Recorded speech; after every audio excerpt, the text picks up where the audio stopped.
So this morning's been quite a journey. Oh, sorry. Oh, ow. Sudden knee pain. Sorry. Oh my gosh, that hurts. It still hurts just as bad. Oh, yikes. Um, oh my gosh, I don't know what the heck I just did. Sorry. So this morning, I, so nice. Now I'm experiencing the endorphins that come after massive sudden pain. So that's nice. Yikes. Let me get my brain functioning again. This morning, I was writing on all sorts of things. I have open on my screen right now about 7,000 pages worth of unpublished books. And the rule of thumb, I have this strong desire to just make videos about everything. It's so much easier than writing it out. But there's a difference. Um, there's a difference between, I better walk this off. Ugh. There's a difference between making a legal case for something and just speaking about it. So if you can't tell, when I make these videos, I'm thinking about a whole lot of scriptures. I don't usually cite them. And that's for time. But it's also because I'm not trying to make a legal case for anything. Sometimes there are a whole lot of laws about how things work. And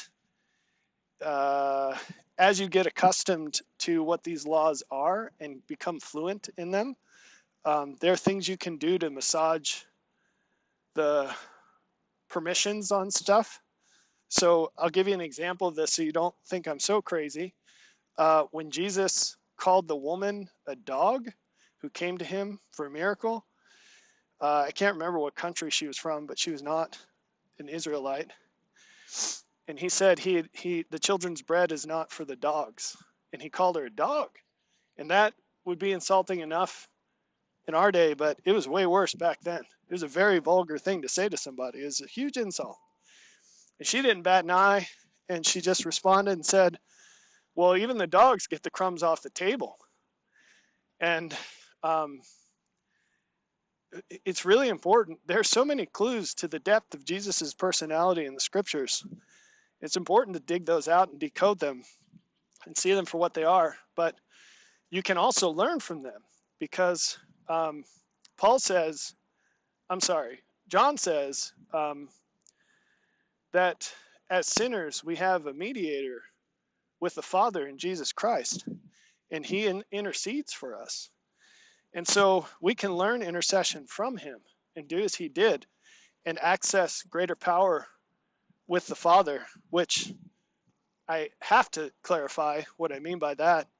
It's not that you can trick God into doing whatever the heck you want, because who cares what you want, but you can encounter his will and help bring it to pass with you to a greater extent than it could be done without you, which some people will interpret blasphemously. But I'll tell you, there are a few things that bring God greater joy than to have his children participate with him in what he knows is the fullness of what is good and beneficial and what brings joy. Anyway, so there are tricks to the trade, so to speak. And one of these tricks is saying things in, I don't want to say hidden ways, but insufficient ways. That's also not the best way of saying it, because it has to be sufficient. It has to be persuasive.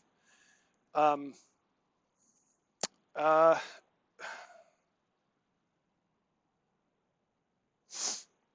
well, saying things in a way that still requires greater faith. And faith isn't a lack of evidence by any means. It's always a sufficiency of evidence, but you can now I'm thinking of the word in Spanish. You can have overwhelming evidence of something, and that's not the same as sufficient evidence. And so the more overwhelming the evidence becomes, the less faith you have the ability to exercise, because it's not faith anymore, it's knowledge.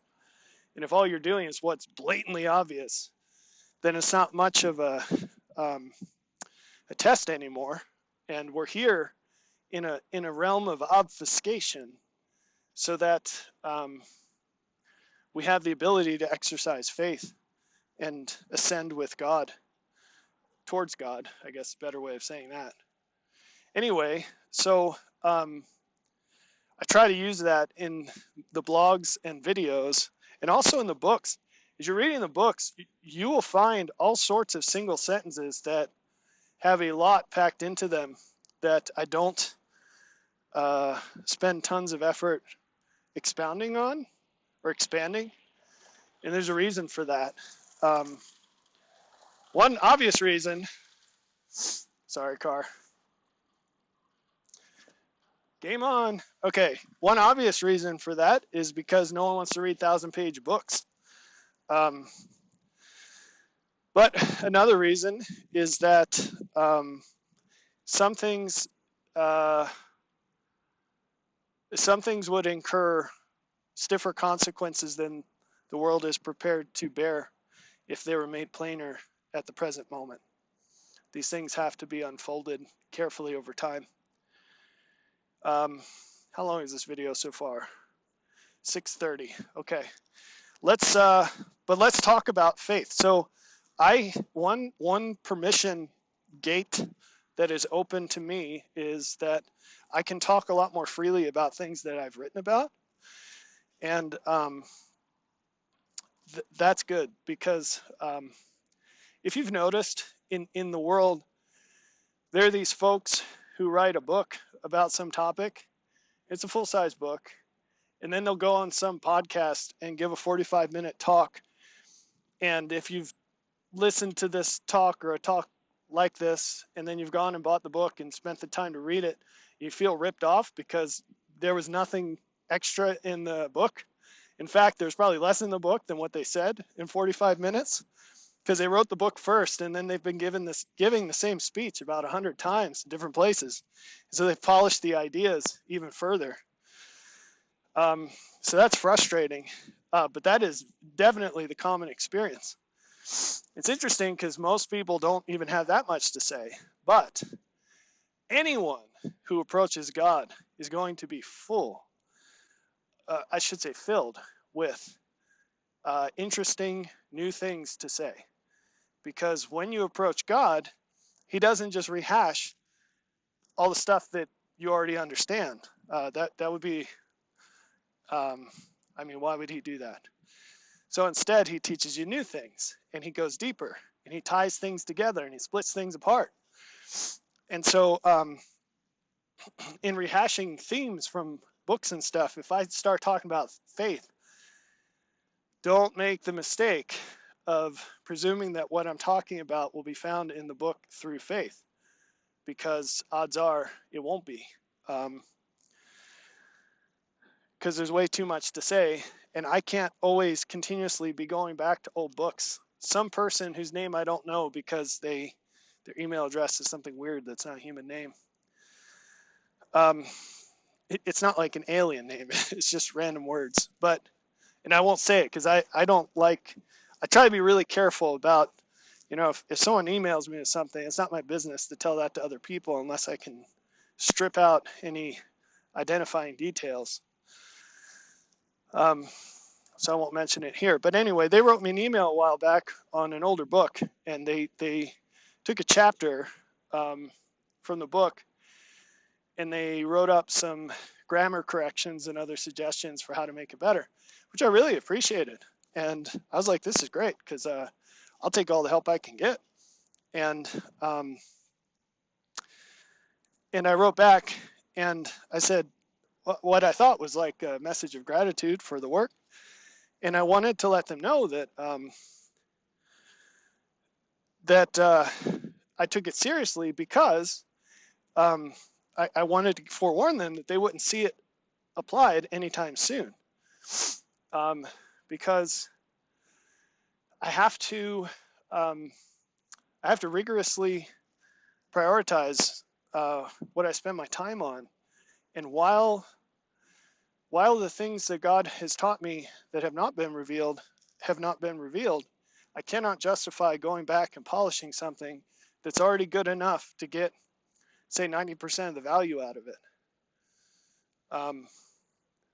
So I tried to put that as tactfully as I could, and I think they got really upset. I didn't get any more chapters from them, so that was kind of solving two problems with two birds with one stone kind of a thing. Anyway, so I can't rehash things, and while there are new things to be hashed for the first time. So anyway, on to faith. So, truth in strange places. In one of the Avengers movies, Thanos, who's not a hero, not portrayed as one, he says this weird thing about being inevitable. And I don't even remember where it happens in the movie, whatever, who cares. But the quote is what has the value. And I was writing the other day on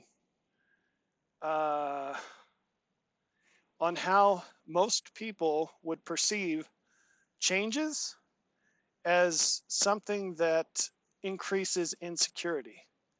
So, for example, if you're going through a faith crisis, quote unquote, and you're married and you and your spouse have the same religion, odds are very high that your spouse is going to get really uncomfortable. And sometimes I joke about the divorce meter, like a little radiation thing, and it's going to go into the red, because the reason is because they're, especially for Christian people, marriage is the really sacrosanct thing. And if that can't be, I don't want to say taken for granted, but assumed to be secure, what can? And if one's understanding about God is not constant, what can be? And so in writing this, I was trying to convey at least notes on how, as you progress with God, your security ceases to be based so much on the lack of change. And ironically, like, your life becomes flooded with change all the time. It's like you're being, well, let's just stick with that. You're flooded by change all the time because there are new ideas to integrate. There are greater problems to be aware of. There's greater meaning to be found to overcome greater suffering. And man, it's chilly out here.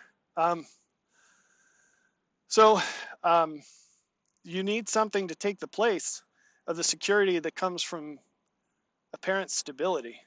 And I should say the presumed security that comes from apparent stability. And so what takes the place is your trust in God and your knowledge that He has overcome, and therefore, instead of leaning on products, you can lean on the process. And that helps a lot. So it does more than just help a lot. It's essential. And so getting back to the purple bad guy. So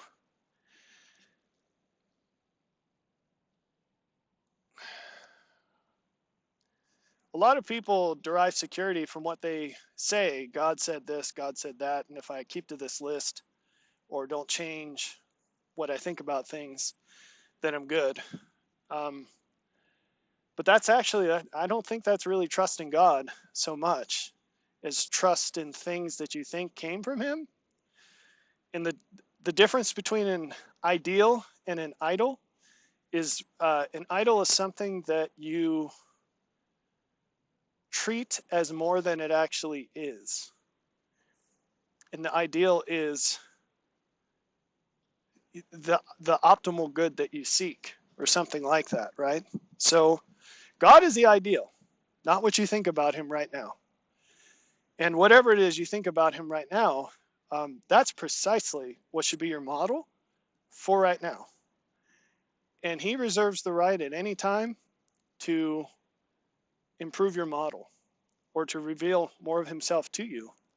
You'd have to be really foolish to hang on to something that's been shown to be less than the ideal once you have a reason to believe that it's less than the ideal, right?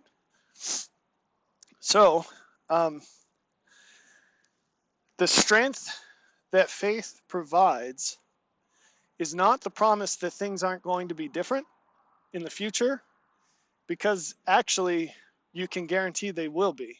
If anything, faith guarantees that they'll be different in the future. Not that God will be different, but your understanding of what there is and what could be, I mean, that's for sure going to change. If it didn't, you wouldn't have to have faith. You could just have knowledge. God could write everything you had to know on a little sheet of paper, and you could read it, believe it, and you'd be done. And that's not the way it works. There's a lot of learning that has to happen, and experience, and choices, and uncertainty. So what takes the place of false security, because let me just jump into that real quick.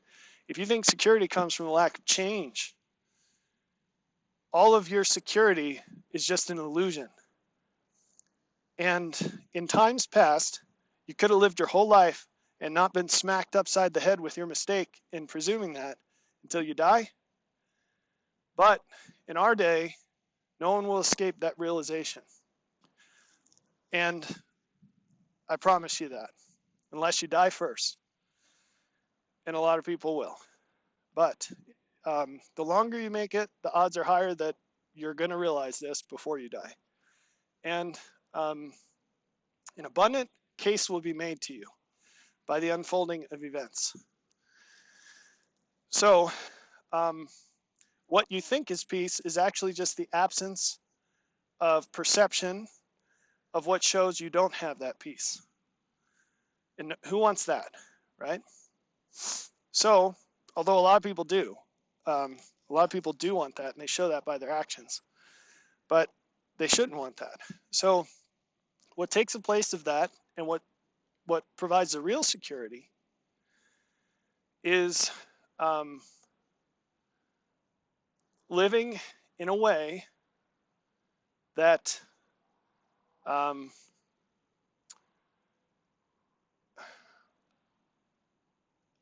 now I'm trying to make a bridge between the internal experience when I was contemplating that quote from Thanos and trying to put that into words. It's living in a way such that God's blessing to you is inevitable.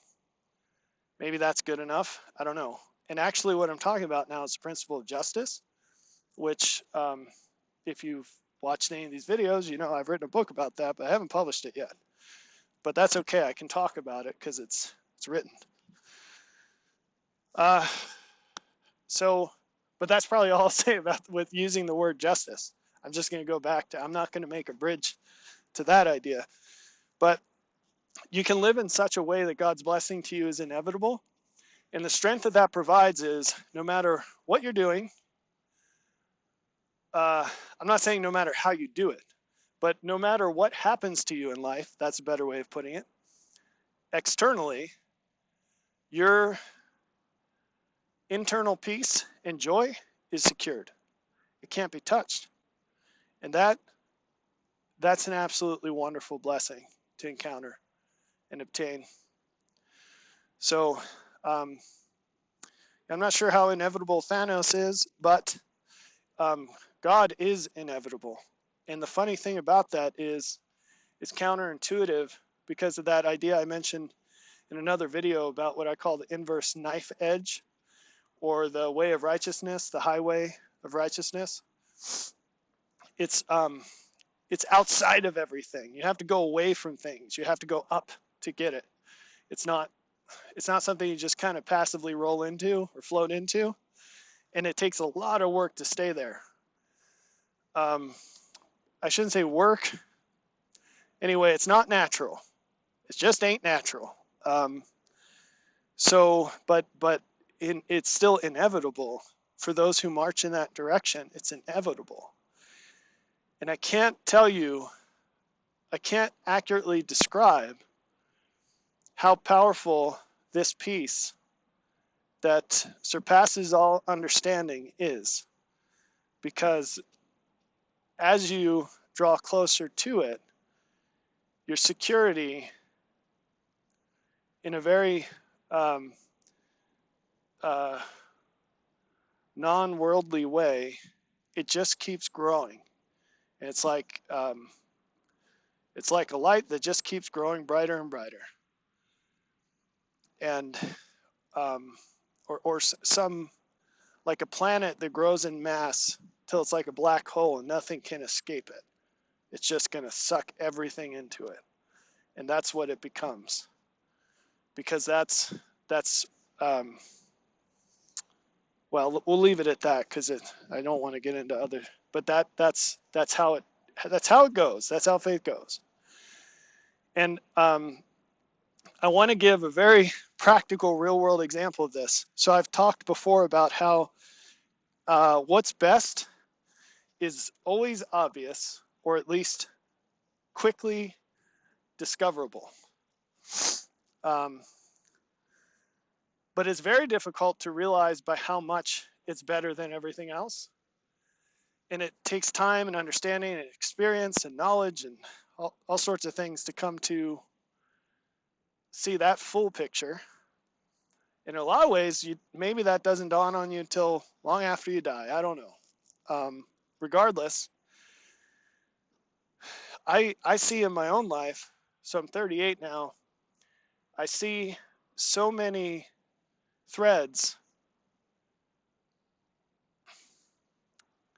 Gotta try not to get choked up here. My whole life, just in utter ignorance, just trying to do the right thing.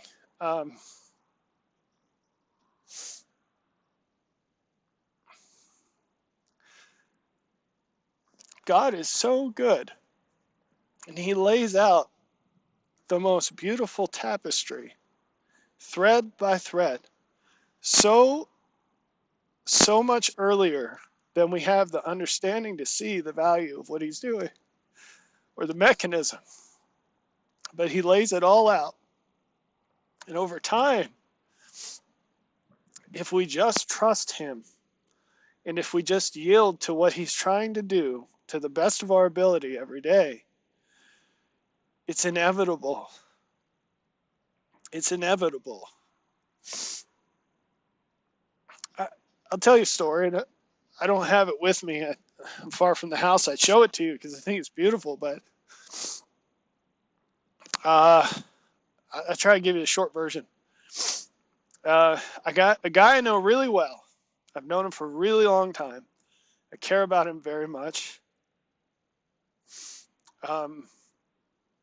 He made me a knife, and it's a big knife. It's like a Crocodile Dundee knife.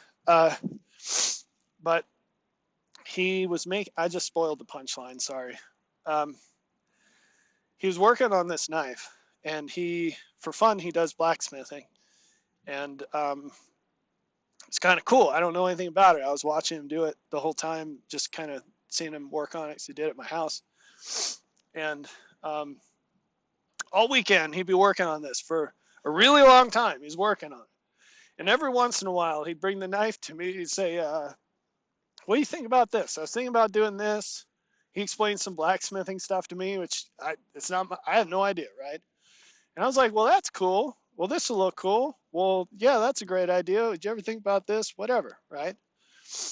And he finished the knife and he brought it in to me. And I was just sitting on the couch, and he said, well, it's all done. What do you think?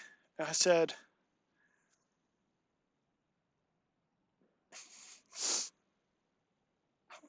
that's the coolest knife I've ever seen. You did a really great job. It's a really cool knife. And he just handed it to me, and he said, I made it for you.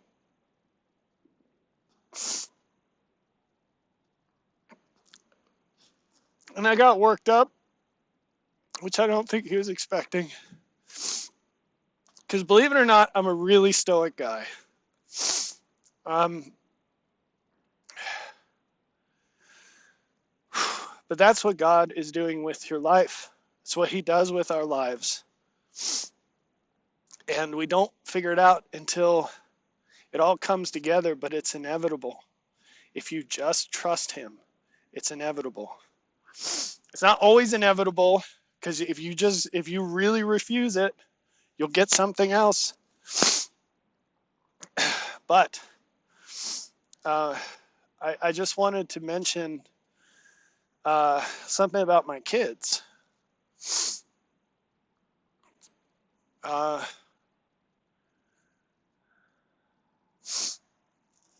The first kids we had twin boys, and they came early, really early. And it was rough. I was going through a lot at the time that I won't go into. I'm always going through a lot, but at the time, and I could always say what I'm about to say, but at the time, it was the hardest thing I've ever been through, what I was going through at the time. And then piling 2 premature babies on top of that was really rough. And I remember one day I went to work a little early because I worked with a guy, really good guy, who was older than me, and he had a couple of kids. And I admire this guy. And I said, hey, his name's Mike. I said, hey, Mike. He was an early morning person. I knew if I went there early, it would just be me and him. I said, Mike, can I ask you a personal question? And he said, he stopped what he was doing. He turned to me. He said, shoot, what's up? And I said, man, I feel like I've been lied to about marriage, about babies, about what this was all supposed to be about. It's so different than everything anyone's ever told me. And I said, I'm sure I'm doing something wrong, and I want to fix myself, because this can't be it. And I thought he was going to say, like, hang in there, it gets better. I was looking for a comforting word. And he started crying. And he said, it's really hard. And that's what he had to say. And it was it probably doesn't sound that way, but it's exactly what I needed to hear. It was so helpful. And he cared enough to really tell me what he thought. And this guy, like, I went to him because I knew he was an excellent father. I knew he really cared about his wife and kids. And he had more years in the game. And I was expecting some hidden pearl of wisdom, and he kind of kicked me in the pants a little bit. Not to hurt me, but he gave me some really good, solid truth. Anyway, it was really hard. And I think the first few years of having kids for me was a rude awakening to the fact that I wasn't going to find what I was looking for in these kids. That sounds terrible. They're probably going to watch this. So let me get to the good part of the story, because I don't know how to not butcher that. Sometime years ago, I can't say, the twins are 12 now. I don't know. Just all of a sudden, something dawned on me, and I saw just immense joy in my kids. Well, they're happy, but I mean in me, because of the kids. It was weird. It was like it turned inside out. And I could talk a lot more about that in general. I won't, because my hands are freezing and I need to go inside. Since then, so that was a few years ago, where it started to dawn on me.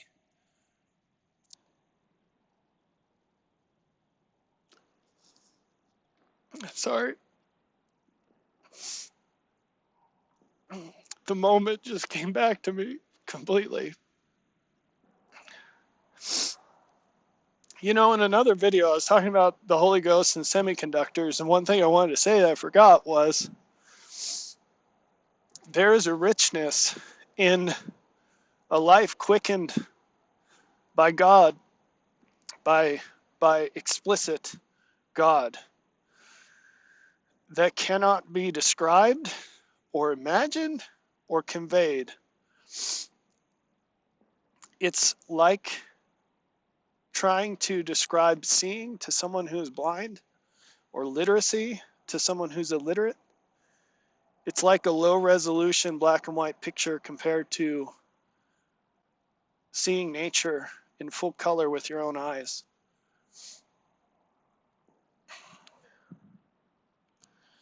Anyway, it's totally possible for God to send you so rich of an experience in a moment that you experience more than some people experience an entire life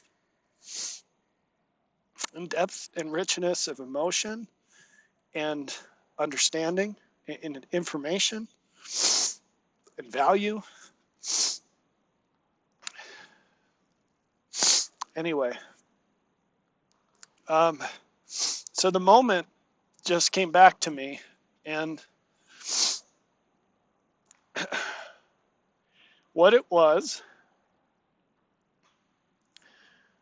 I don't know what to call this, a vision or something else, but my mind fast forwarded to having my kids grown up. Oh, now I really remember what it was. It's going to sound crazy. But I was sitting there and I saw I experienced, it was like, it was like, it was every moment from my time spent with the kids, but I saw it with a different perspective. So I saw it all at once. I experienced it all at once with a different perspective than how I saw it and lived it at the time.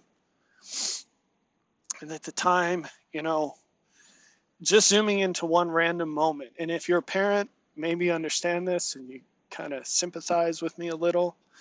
Or maybe you feel like I'm a terrible person. I don't know, whatever. But this is the truth. This is how it happened. You know, living it, I was just tired. I had so much on my mind. I just felt like there was all these things to do. Because when my kids were really little, I was a company commander in the National Guard, and that took up a lot of my time. I was also a PhD student, and I was working full-time doing research, and that was really intense stuff. And then on top of that, we lived in this crack house that I was renovating about 20 hours a week by myself.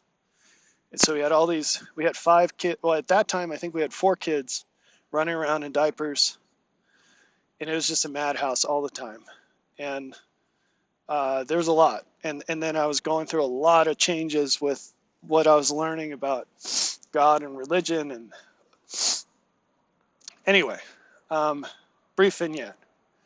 So when I think back, when I lived through those experiences, I was thinking about and feeling certain things, and then with a flashback, when the flashback happened, I guess I could say I saw it how I will see it in eternity. And all it was joy. It was like you've been staring at something your whole life, and then you see it. It's totally different. Like everything that was stressful, hard, like all of it was just gone. Like this mist is burning up in the sun right now. It was gone. And what was left was not like I have this big thing and I'm chopping it down to a little thing. It was this little thing that it was like a chain nuclear reaction that just blew up into something massive that you could never even connect with the original thing. unless you experienced it. And in that moment, like this terror came on me of wasting even a moment of time that I still have left with my kids while they're kids. So things have been really different since then. And I thank God that he showed me that before it was too late.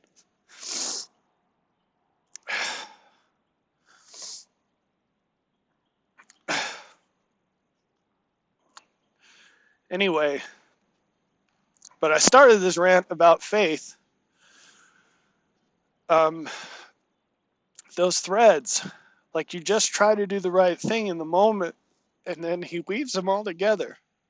And he shows you, it's amazing. You see, like I don't pretend to be done this process, right? God's not done with me. But I've seen a lot of the tapestry compared to what I saw before, right? It's like compared to your own ignorance, the slightest reduction of that ignorance is a massive improvement, right? And it's shocking. Like I never, because so much of what I thought I was doing in, I don't know if this phrase is good, disconnected submission to God. Like blind faith is the dumbest phrase you could ever string together. It's the biggest oxymoron. So faith is just evidence. It's just acting according to the evidence you have. It's just acting how you should based on what you can see, right? And yet, people talk about blind faith. It's hilarious to me because acting outside of faith, that's the blind thing. Blind faith is like saying blind sight. I mean, what the heck is that even, right? Anyway, so this kind of disconnected submission to God, meaning kind of plodding forward, not in a bad way, but like a determined way, even when you don't see the why or the what so clearly. You just know this is the direction he's told you to go, and you march along because those are your orders, and you trust who gave them to you. Yeah, I was in the military for 10 years. I was blessed to meet and work with a lot of people that I respect and a lot of people that I admire. But there were two people in particular I worked for who I had a lot of respect for. And one of these guys, it was a real treat to work for him because you don't always work for people who you really, I don't want to say trust, but like you have confidence that they have a better idea of what's going on than you do. And I hope I was able to be that person for people that worked for me, but this guy definitely fit that bill for me. But that's the kind of, faith is about the particulars, but the overarching goal is to get to the point where not that you have blind faith in God, but that he has doused you with such overwhelming evidence of his goodness and his knowledge and his love that all you need to know is if it came from him. That's it. And if he says jump, you say, Lord, tell me how high. If he says go in this direction, you say, I'm on it. And you say, thank you for telling me because this is delicious. It's a weird word, but what else can you say? Like you crave, you hunger and you thirst to know his will so you can do it. And so much of that was just marching for me for a while there. And then as it all comes together, so this has been really long-winded, but it's a rich vein. I don't know how to lay all this out in a shorter time frame with fewer words, but a very poignant piece of this tapestry that's surprising to me that I did not expect is in my children. And I see them making use of things that have cost me dearly, and I didn't expect to see it be worthwhile so soon and in such a proximate way. So anyway, I guess this is long enough, but I hope that in all this, somehow, some way, you find some kind of encouragement to either start the plod towards God or to keep going. Because, and this is a topic I'd love to tell you more about, but I can't yet. But I promise you that the hard stuff, it turns inside out. The darkness turns inside out. Jesus, he truly is the light that shines in the darkness. And if you trust him and you keep going, you'll see it.